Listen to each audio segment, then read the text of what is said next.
These kits started coming out a few years ago. They are an amalgam between 2 or more previously released kits. As you can see in this illustration there.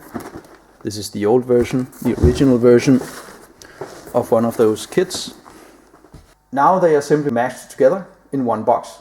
So the sprues you got could build one vehicle, but had more options than in the original releases. As far as I have seen, these mashups contained all the good stuff that were in the original releases. It does not pertain to the old Hummel because it had no goodies as such. It had a 2-piece barrel, it had tracks on sprues and everything, but this would be a good example.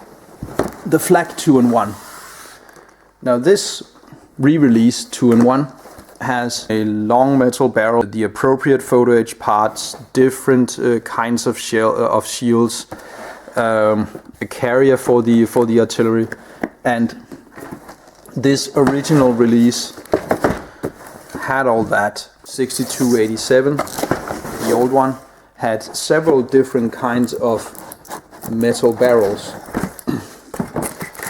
All came in this really neat box as they used to. The new 2-in-1 version does only have one metal barrel, which is fine for building obviously one piece of artillery. These 2-in-1, 3-in-1, 4-in-1 kits were not generally downgraded versions, and at least some has DS tracks.